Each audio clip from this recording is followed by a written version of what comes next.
Cleveland, ladies and gentlemen, please welcome the essence of excellence, the pride of Mexico, Alberto Del Rio. See, that's how you roll your R's. I tried so long in Spanish class. You know, I grew up in Las Vegas, so everyone was taking Spanish in high school, and they tried to teach me how to roll my R's. I physically cannot do it. Now, is there anyone... Ricardo, you're from California, right? I'm from Los Angeles, yes. Alberto, you're from Mexico. San Luis, Mexico, yeah. Now, is there anyone in Mexico that cannot roll their R's? No, I don't think so. Everyone can do it. So it's physically it's possible to do, but they go, put your tongue up behind it. And I couldn't do it either. I go, and I roll my lips. That's what that's the closest I can do. Hey, sometimes... I do the same. Sometimes I go. Your girlfriend will love it. Wow, we're jumping right into Alberto's sex life already. Wow, right off the bat. Alberto, you're from Mexico. Your dad was a wrestler in Mexico. Yes. There's a long tradition of wrestling in Mexico, dating back a long time, right? Yeah. This passed from generation to generation. Actually, was my grandfather the one who started this whole wrestling into the family, and it was followed by my dad, my uncles, and of course me. I can say it's in my blood. This is what I do, and this is what I love. Now, do the people look here in the WWE? People are making a bunch of money in wrestling. Was your father making good money wrestling in Mexico? Yeah, because my dad wrestled all over the world. He used to wrestle for Vince McMahon's father here in the States, in Japan. He spent years and years in Japan, and back then, 10, 15 years ago, Japan was the one who was paying the most. And, of course, he was one of the biggest stars in Mexico, so he did well. So you could make a good living doing this. Now, did he wear the mask and all that? Was it that kind of... Because I always see the Mexican guys are wearing the masks all the time. That's the whole deal in Mexico. The mask represent everything. The most important match in Mexico is the mask versus mask. And at the end, the one who loses the match loses his identity, his mask. And I can say that the mask is like part of the Mexican culture. In Mexico, they see wrestling in a different way. Yeah. Now, so you wrestled. How many other people in your family got into wrestling? Well, my grandfather, my dad, two of my uncles, my cousin, and now my little brother is in FCW, which is the developmental territory for WWE. Yes. So maybe in the future we will see my brother in WWE, hopefully. Now, speaking of the FCW, I understand in when you signed with the WWE, I was just reading up about you, that when you signed with the WWE, I think in 2009, you said, I'm not going to wrestle in this FCW. I'm going right to the main WWE. Forget FCW. That's chicken crap. And then you ended up wrestling in the FCW. What happened? Well, to be honest, I never said that because it's in everybody's contract that you have to go to FCW at least for a month, 2 months, 3 months to get used to the WWE style, because the way we wrestle in WWE is totally different than anywhere else. And in my case, I needed to learn how to use the microphone, how to talk in front of the camera with the mic in my hand. Working my facial expressions and all those things. So I spent like 6 months over there, and to be honest, I never liked it because I'm 34 years old and I was surrounded by 18, 19-year-old kids, and it was hard for me. But it helped me a lot because when they brought me up to the main roster, I was ready.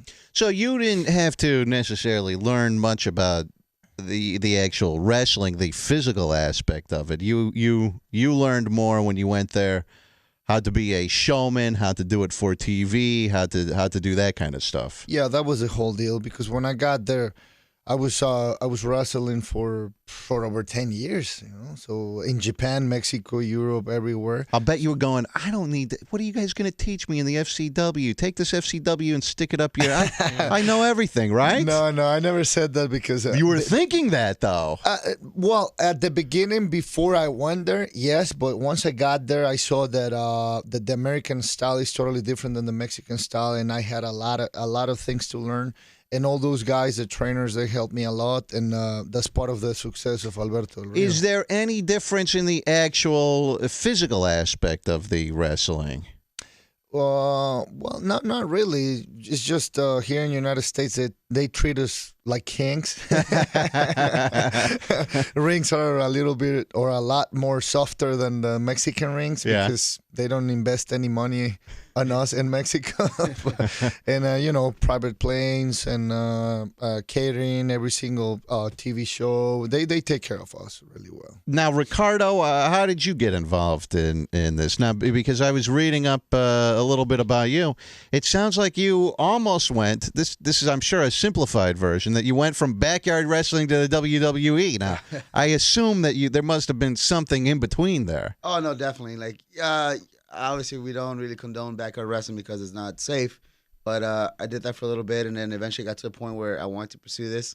So I got trained, and I was thankful that I got to wrestle all over the world for about 4 years. And then one day I got a call, and they're like, "Hey, you know, WWE's coming to LA."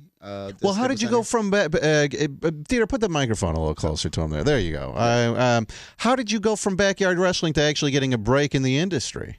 Well, actually, I used to go to wrestling shows all the time in LA, and then obviously Los Angeles is a big city, so there was a lot of wrestling shows, independent companies. Right. So I ended up going, and from there I started talking to people. You pestered people, basically. Essentially, yeah. I kept bugging people. Like, hey, you know, I want to train. And then I got to meet some good folks that helped me out a lot. And so for a good year or so, they beat the bejesus out of me.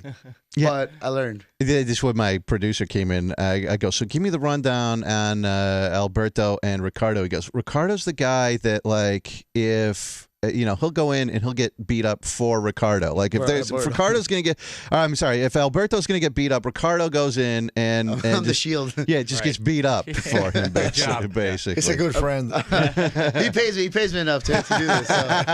I was going to say, I mean, this is a tough job. You're probably getting paid a tenth of what Alberto is, and you're out there getting beat up. It pays off. Though. It pays off. He actually bought me a car for Christmas. A car for Christmas. I still haven't seen it. But it's still in my garage. Well, I bought it for him.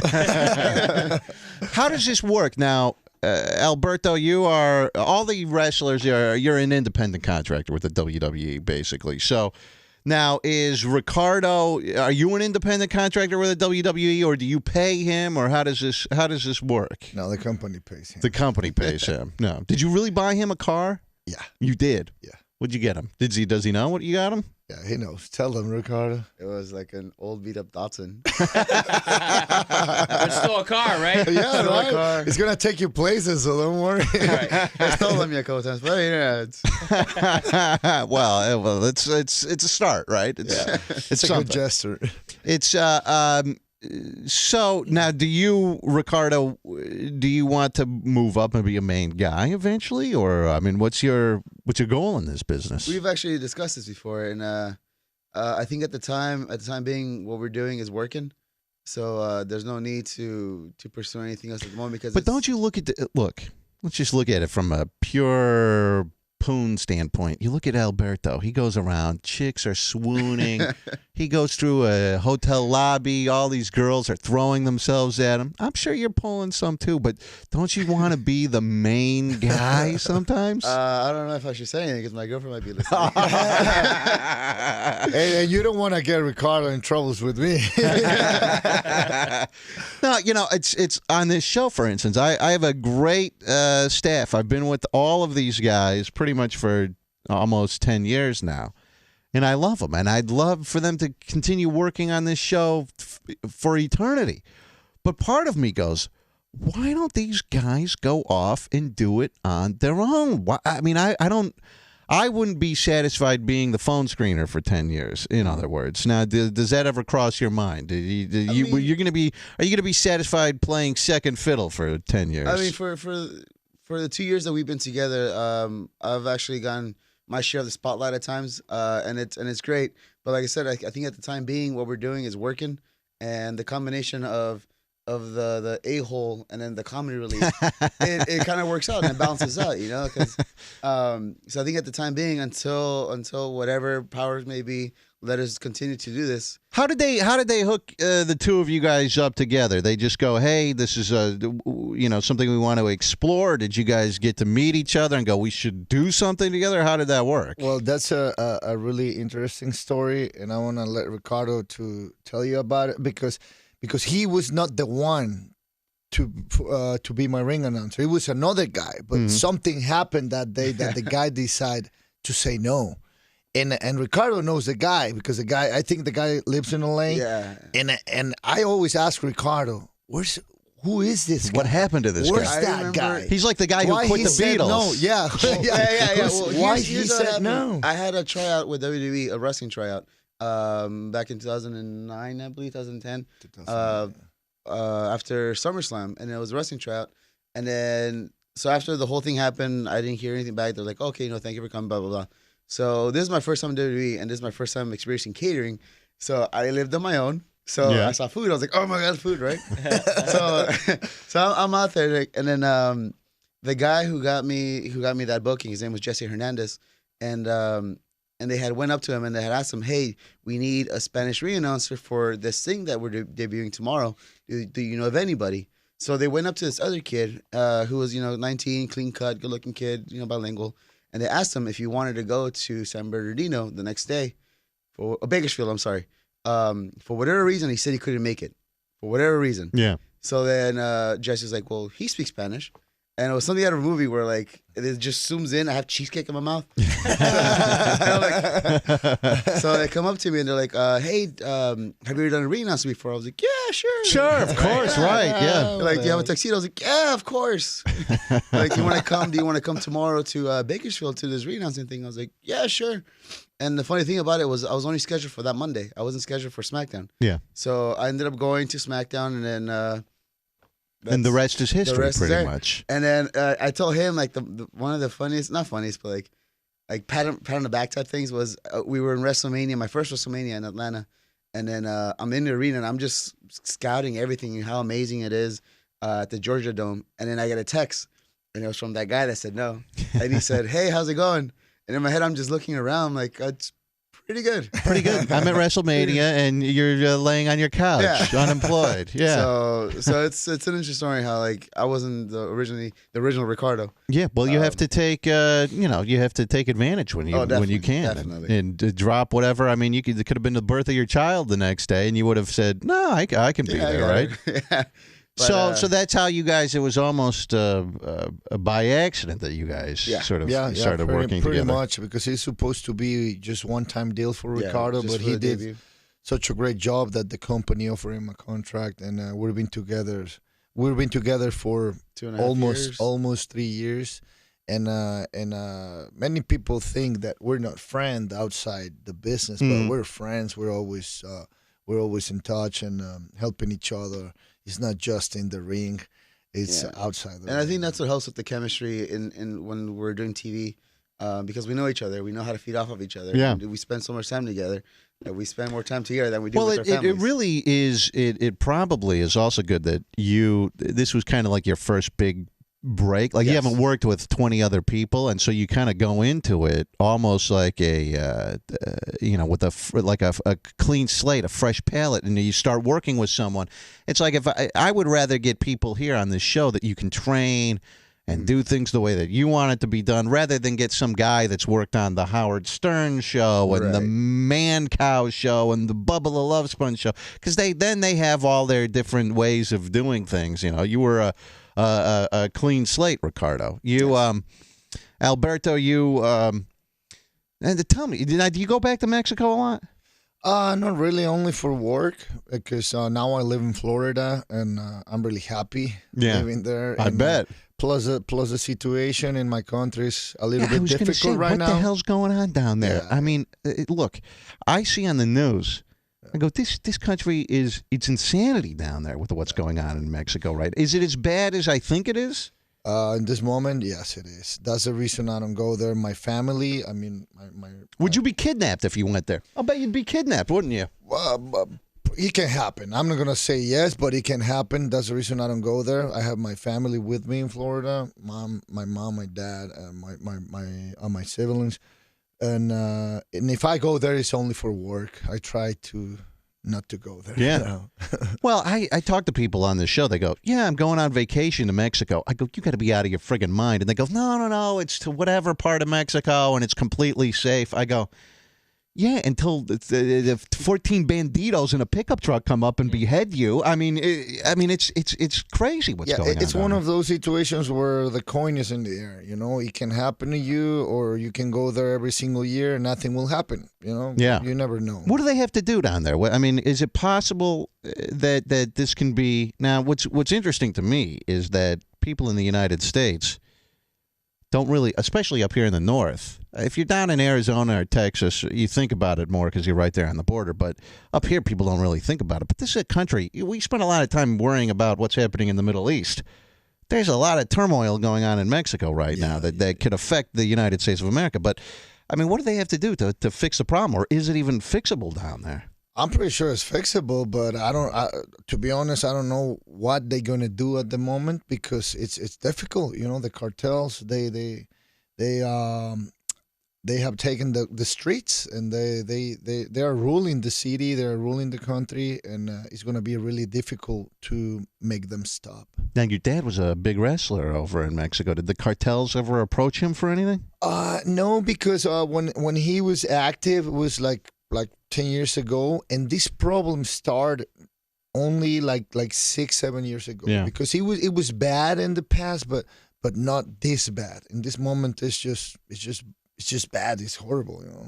And it's sad because Mexico is a beautiful country. We have such a beautiful places, and we are hardworking people, good people. But you know, it's not our fault. It's the people who is in charge of us, our president, our government. They're not doing anything, and it's really sad. Now, do you pay attention to any politics or anything out here, Alberto? Like the presidential election, one of the things I noticed is that I voted for Obama personally. I don't care who you voted for, really. But one of the things I found interesting, and Ricardo, you might think the same, is that a lot of people spent a lot of these Republicans were so worried. The number of white people that showed up to vote, and it wasn't enough white people, and now Latinos are making up X amount of the electorate, and I almost got a sense that some of these people were, I don't know, I don't want to say racist necessarily, but I kind of got the feeling that some of them were like, oh, look, this is a different America. Well, white America is gone. If we're almost handing it over to the Mexicans and the Latinos. They always need a scapegoat. That's what I almost got the impression of. Did you, or how was it for you? We just got back from Europe for 2 weeks. We were in Europe for 2 weeks, so we kind of missed a lot of what was going on. Yeah, but I mean, it always repeats itself. They always need a scapegoat anywhere. So now, so you live in Florida, Alberto? Yes. Do you get to spend much time there? Or are you traveling most of the time? No, we're traveling most of the time. We only go home for 2 or 3 days per week. Sometimes we don't even go. Like Ricardo was saying, we went to Egypt for 4 days. Then we came back here only for 2 days, and to Europe for another 18, 19 days. So wait a second. So you guys go over to Egypt. You do a wrestling show over there in Egypt? How are the fans in Egypt? I mean, what is this like? Are they big wrestling fans over there? Yes. Are they really? Yeah, it was fantastic because they only see us on TV. And when we go there, actually it was the first time WWE was there. So people went crazy. It was the same situation in South Africa, China, all the new places we go every year. Isn't that somewhat, are you amazed when you get over there and you see all these people that are that into you and your character, and you go, geez, these people, I mean, we're in Egypt, we're in Africa or whatever, and they're so into WWE. Yeah, in some places it's really crazy because we cannot even leave the hotel because if we do, they will just jump on us. Yeah. Wow. Yeah. Now Ricardo has a girlfriend. You're not that stupid, are you, Alberto? I'm dumber than that because I'm married. Oh! my God. No, I'm just I'm happily married. How long I have need you, to say that. how long have you been married now? For 9 years. Now, when you go and you travel, does your wife come along with you, or does she stay at home in Florida? No, sometimes she comes with me. The company, like I said, the company treats us really well. And sometimes when they feel like I've been on the road for too long, they bring my family to be with me because they know you have to be happy, not only physically but mentally. Yeah. So that Well, this can be very, very family. difficult on a marriage, I'm assuming, being gone that much. Yeah, definitely. But if you know what you have to do, you can make it work, and that's what I do. Every time I go home, I take care of my family. I don't go home. It doesn't matter how tired I am. I always go there, take care of my wife, my kid. I give them all the time I can give them while I'm there. Yeah. How old is what do you have? One child? A little boy, yeah, How old is 2.5 years. 2.5 years old. And you have to be gone much of the time. I'll bet that's probably tough to be away Oh yeah, it's for horrible. so much. I mean, you're missing stuff. Yeah, I'm missing. I miss his birth. I wasn't there when he was born. No kidding. We were just talking about this yesterday on the show that there was a football player, this Charles Tillman guy for the Bears. And he goes, I may have to miss the game because of the birth of my child. And everyone was like, oh, what a pussy this guy is. I go, are you kidding me? No. It's football. Give me a break. I mean, miss a game. I understand if they don't want to pay him for that week or whatever. But, I mean, it's sort of a big deal, an important deal. Well, it is, and maybe at the moment my son doesn't even know that I'm not there for his birthday. But, it's me, and it's always in Europe because we always do 2 long tours in Europe, one in April and one in November. And my son's birthday, it's on April 17, and we're always in Europe. But I know there's going to be one day when he's going to go and say, hey, Dad, why you're never here for my birthday? Does your wife go crazy that you're gone that much? Does she ever complain about it? No, never. No, she doesn't. No, she understands what a my good job. woman this is. She understands my job, and she knows that our career, the wrestling career, is really short, and you need to take everything. You need to take advantage of everything and try to make the most of those 10 years. Right. Well, it's true. It's kind of like any athlete. But these wrestlers, you say it's very short. Some of these guys, I swear to God, some of these guys, I don't know what they're pumping them full of. Undertaker. They've been around like a million years. You could potentially be around forever. Well, there's the different situations with every person. I want to wrestle for another 10 years if it's possible. I don't know if I'm going to be able to do it. I don't know if the company wants me for that long. I hope they do. But, guys like Undertaker, I hope we have guys like him for another 50 years. We need incredible guys like him. He's an incredible athlete, an incredible wrestler, an incredible person. What's the worst part about working for the WWE? Be honest. Pretend that chick from the WWE isn't sitting out there in the hallway. Hey, Angela. Just the travel. It's not being home. Yeah. Not being home, the travel. Because once I'm not lying. I'm not just throwing bullshit because all our fans are listening right now. Yeah. But once we are in the ring, the world is perfect for us. Yeah. We forget about how tired we are or if we're sick or whatever. Once we're up there, we own that place. We own the ring. We make people laugh, cry, whatever. Because all eyes are on us at that point. And what about your girlfriend? I mean, how long you been dating this chick? We've known each other for a long time. Long time. But like, now, she doesn't ever get nervous that you're in Europe. I mean, look, I've been to Europe. There's a lot of hot chicks over there. I'll put it this way: we'll be in Europe, but we never do anything because we're always on the road. Yeah, always traveling. We don't get into hotels at 2, 3 in the morning. We have to be up at 7, 8. So you tell me it's not as glamorous as people may think. You're basically around a bunch of smelly, sweaty guys and stuff most of the day, pretty much. Pretty much. I remember one day I was with her at dinner, and then he called me for something. So his name popped up, and he's like, "Oh, it's your wife." Yeah, we spend more time together than with my wife or with his girlfriend. Yeah, well, that sounds like that could be tough. Didn't Vince McMahon's wife run for, what'd she run for? Like Congress or Senate or something? Or whatever. Was it Senate? But she lost, though, right? Yeah, she lost. Yeah. I don't know if it was a landslide or. Yeah, I saw that. Or what. They spent a lot of money on this campaign, I think. You get into that? You follow that at all or anything? No, not really. They had us really busy in Egypt and Europe. Yeah, we've been kind of out of touch for the last month or so. Well, of course, we were supporting her. She's our boss, so we have to. Someone wants to ask you a question. Curtis, go. He has headphones on. Okay, Curtis, go ahead. You're on Rover's Morning Glory with Alberto Del Rio and Ricardo Rodriguez. Yo, Rover, love the show. Yo, what's happening? Hey, Alberto. I got a question. Are those cars really yours? Some of them, not all of them. I would love to have all those cars in my garage, but unfortunately I can't. When you roll up in a different car every time you come to the ring or whatever? Yeah, every week. Ferraris all or kind of something? cars. Yeah, Ferraris, Mercedes, Bentleys, BMWs, all kind of cars. Ricardo, you have a long history of backyard wrestling. I have a guy who works on my show. Let me see if Anthony, our video guy, can you roll some of this, Anthony? This is a guy named Jeffrey on our show who he's here. He's out there. He participates in backyard wrestling. Anthony, roll this if you can. Tell me, just give me your impression on this right here, Ricardo, and tell me. That's a guy in the USMC shirt. That's my guy. Looking at the girl that's in the back. They're wrestling on grass here. Yeah, they're wrestling on grass. There's probably 3 teeth between all the people at this thing. Now, was this kind of what you were doing, Ricardo, or it was a little bit more organized or a little bit better than this? We actually had a ring. You did. You step up from the grass at the Motel 6. No, it's it's something that